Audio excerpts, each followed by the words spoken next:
So everyone's giving their opinion on this, and I figure I might as well too. I've been so upset and angry for the last 4 or 5 days. I don't know. I live 20 minutes from the so-called mother of little Jayden Spicer. I look at that picture of that baby and it breaks my heart. His aunt said that he was a hyper kid, but what 10-year-old isn't hyper? I mean, come on. He lived with his grandma. I just found out today that she had lost custody of him back years ago, and it was something to do with her leaving him for hours in a hot car when he was little. And his grandma, took him in and kept him for up until May, when she passed away. And in the state of Kentucky, once a social services case is closed, there's no dictatorship over where that child goes in the event of the guardian's death. I found this out myself when I studied social work. There's no law for this in Kentucky. Once his grandma died, anybody could have took him. No, they don't care. I mean, once they're placed and the case is closed, the court case is closed out, and there's permanency given, that's the end of social services. They don't check in on them anymore. They don't even call unless they get a call on you.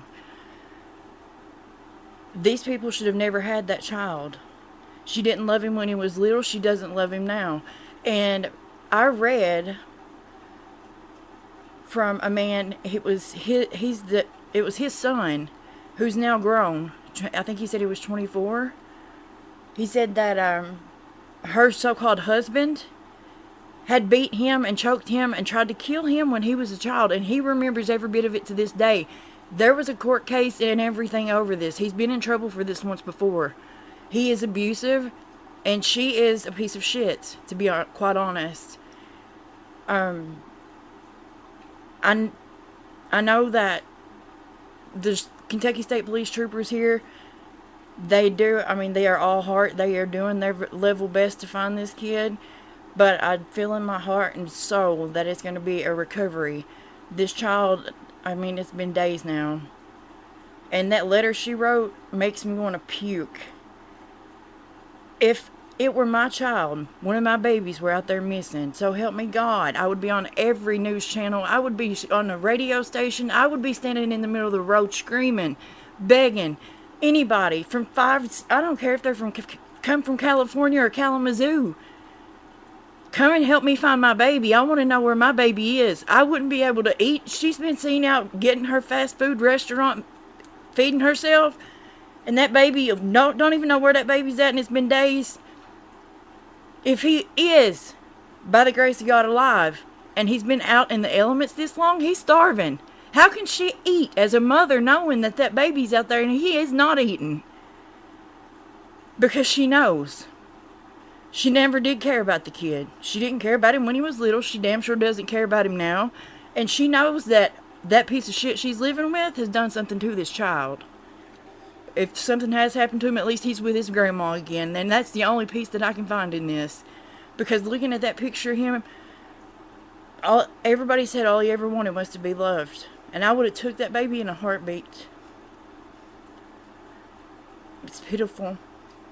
And I hope they throw them both under the jail. We don't know how long this kid's actually been gone. He could have been gone since May when they got him back. The only reason that they're saying that he's missing now is because school started and he missed the first day of school. Think about this, y'all.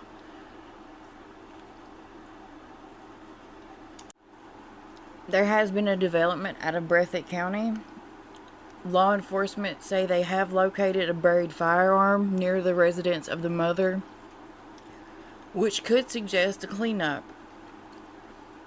I'm not going to read too much into it, but I'm sure it'll be processed, and if that is the case, somebody's got some answers to fork over. But I will, if I see anything else, I will update. If you pray, please pray for this baby. Pray for a miracle. If they find him, at least they can save him from the hell that he was living in. Be safe out there and take care of each other.